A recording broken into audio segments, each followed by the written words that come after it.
Hey guys, how you doing? Welcome back to another video. Today we're back with another Fox-1 engagement, this time in the F-15 Eagle, and we're over the beautiful Syria map recently released by ED. I'm really enjoying these Fox-1 engagements as, you know, they force both aircraft to stay nose hot while aggressively defending at the same time, and I think it makes for a really interesting dynamic, not to mention the high possibility of a merge, which adds a whole different extra dimension to the fight. Now, I say high possibility of a merge because the Sparrow was a notoriously bad missile, especially back in the Vietnam days, but missile technology has come a long way since then, and I'm interested to see what the missile is capable of. And if anyone's interested, we're firing the AIM-7 MH variant here today, which is the one that's capable of lofting itself if need be, just to add a little bit of extra range and reach out and touch a target a little further out. So should be an interesting fight, guys. Let's go ahead and get started.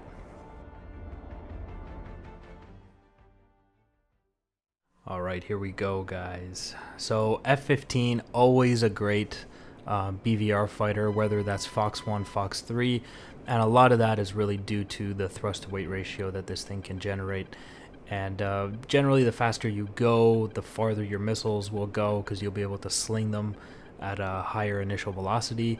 And honestly, the faster you go, the easier it is to defeat missiles. So all around, thrust to weight is actually very important in a BVR fight. Alright, so here we go. We got our lock, and we're just going to start closing in. I'm maintaining a high altitude because, again, thin air. And he's got a missile off, and we're just going to hold ours for a couple seconds here.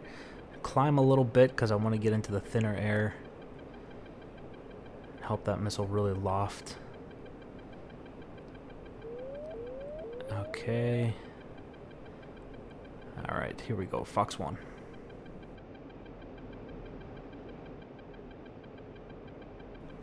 Alright, now we're going to start diving.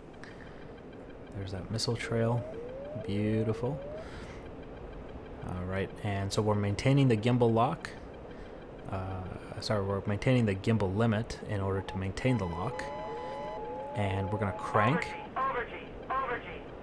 to defeat incoming AMRAAMs, or sorry, Sparrows. We don't want to get hit by his Sparrows.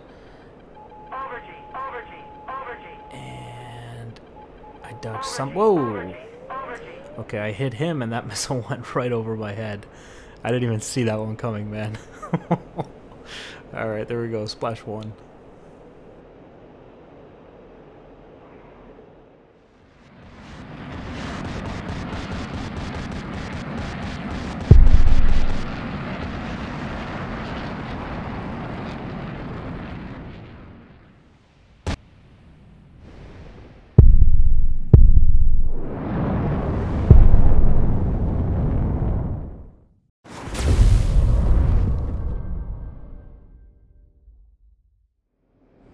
Alright, so that last round got a little bit too close for comfort, and that Sparrow zoomed right over my head, and actually scared the shit out of me a little bit, not gonna lie. I was trying to dodge the one that was over the top.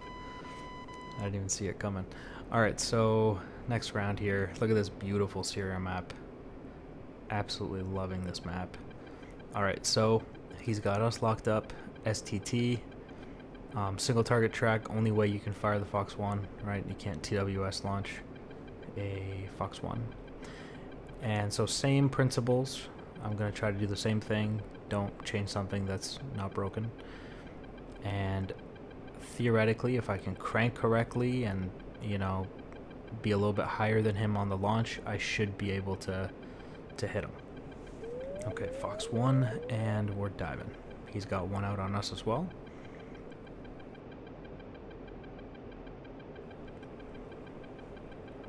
A little bit more of a shallow dive here, not as aggressive as last time. Once again, pushing him to the gimbal limit. Alright, here we come. Okay, and that's another Fox-1.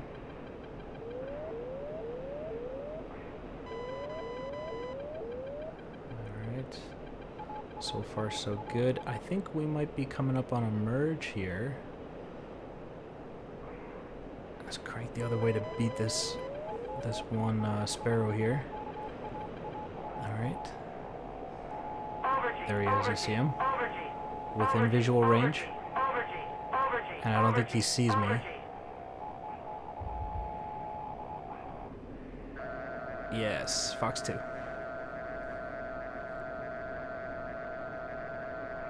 Splash 1. So there's no way he saw me in that turn. So he lost visual, incorrectly turned the wrong way, and paid with his life for it. Good fight.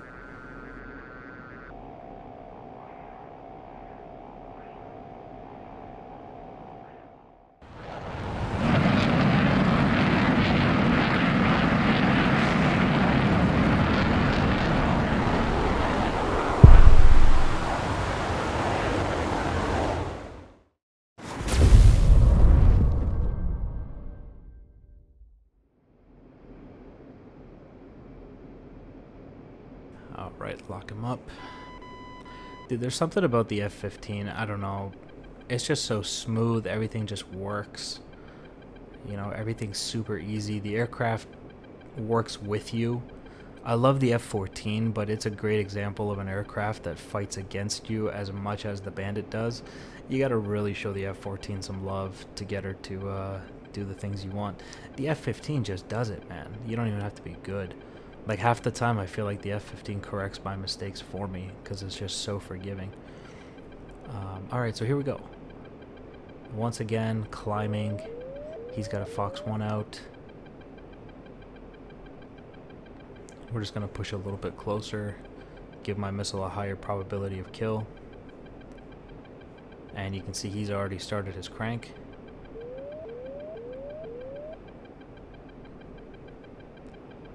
Go ahead and turn in a little bit, Fox-1.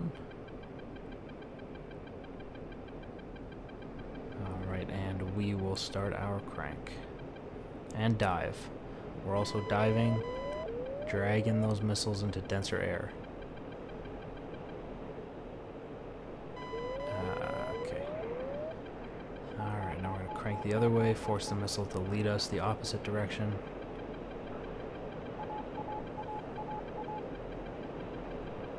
And I don't like what I'm seeing here. That missile's getting kind of close. Oh, no.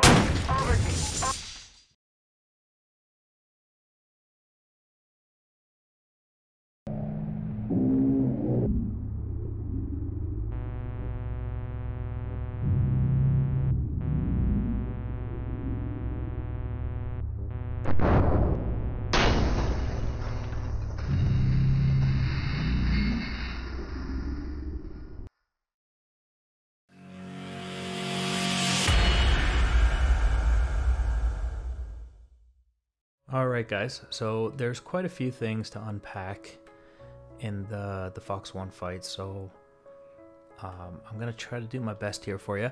So the major principle in a Fox-1 fight is you need your missile to connect to him before his missile connects to you, right? And there's multiple ways that you can delay the impact of his missile while helping your missile get to him faster. And whoever does this better is the one who wins. Right, so in this fight we have 25-mile separation here. I'm going to fast forward to the actual launch. You can see I climb. I have a nice gradual climb. Longshot does a more aggressive climb. Okay, so let's jump over to him. You can see it's a far more aggressive climb. He actually ends up at about 35,000 feet, and I'm at 30,000 feet. The main thing to consider here in this situation, yes, he's higher, but he's slower. He's Mach 0.94. I'm above Mach 1. Okay, so you really have to be above Mach 1 because you don't want your missile to have to break the sound barrier. That puts a lot of drag on it. So you need to be above Mach 1. And so here is the point of launch from me. Missile comes off the rail at Mach 1.09. And for a long shot here, it's going to come off the rail right here at Mach 0.9394. Okay, so kind of a big difference. It's got to break the whole sound barrier thing. It's a 16-mile launch, and let's see what happens from here. So my missile's off. Immediately, I'm going to begin cranking. And so the crank is important for multiple reasons. As I fly over here, actually, let me hide the labels. We'll hide that, and we'll get rid of this. Okay, so as I fly this direction, his Sparrow has to lead me in this direction to try to hit me. And it's actually going to come off the rail and kind of do a turn in order to hit the target that's over here. And this turn is going to cause the bleeding of missile energy.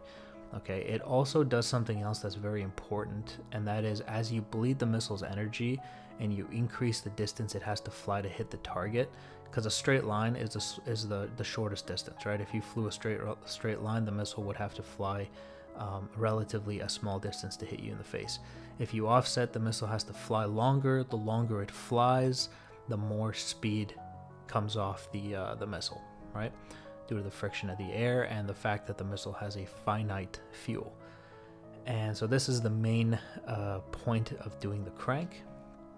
Off to one side, your missile's in the air. You can see, let's let this fast forward a little bit here. And then you're going to crank back around. You want to go the other way because now that the missile has established its lead on you over here, you want to turn this way, so the missile has to once again turn. You're forcing a double turn, and a double turn equals, well, double the bleeding of the energy. And so in this situation, and you're also diving into thicker air. That's another thing you need to do. As you dive into thicker air, you increase friction on the missile, and the missile will get slower. My missile is going in at a Mach 1.89. His is coming in at a Mach 2.07. Okay, mine's been in the air slightly longer than his, and also remember that mine was launched at a thicker air density. Mine came off the rail at 30,000 feet, his came off at 35,000 feet. All right, so as I crank back around, as my nose crosses him, I fire off a second missile. All right, and continuing to crank, you can see my cranks are much more aggressive than long shots. I wish there was a way to calculate degrees, but I hope you can see that with your eyes. These cranks are a little bit more, I don't know, extended, or you know, they're just larger cranks, and you can see his are not as large, and so I'm not sure if he's pushing to the gimbal limit. Where I am, I'm absolutely pushing to the absolute gimbal limit of my radar. And dumping the chaff honestly is kind of useless, just because, you know, in order to get the best effective use out of your chaff, you really do have to be perpendicular to the missile. So I'm just dropping those for probability, and the probability is low. And you can see this missile is coming in, and because he isn't cranking as hard as I am, he is not increasing the missile's flight time as much as he could be, and therefore that missile actually makes contact with him right here, and it's going to be a contact at Mach 1.2, and that's a splash 1. Whereas you can see his missile is not that far from me at the moment of impact. It's 5,400 feet, but that missile is now effectively stupid because it has no more guidance from the launch aircraft. So this is the Fox-1 fight, essentially. These are the mechanics involved in the Fox-1 fight, and you can see both of those missiles are stupid. So my missile makes contact with him sooner because he did not extend the flight time of the missile. Also, you can see his altitude is a little bit higher than mine right here. All right, and on the way down, we'll put on the labels. You can see that he is Mach 1.15. I am Mach 1.3. The other thing to consider is the faster you go, the faster your aircraft is traveling. The faster you're going, the more the missile has to lead to hit you. The more the missile has to lead, the more energy it will lose, right? Because it's going to pull more G's to try to hit you over here. It's going to lose more energy than if you were slow and it only had to lead you to here. So being fast is definitely something you need to do in these engagements. Okay guys, so that's going to be the TAC view for today. Big thank you to everybody for watching, and thank you to Longshot for helping out with this video. If you'd like to check out his channel, the link will be in the video description. Okay guys, take care, and I'll see you in the next one. Bye.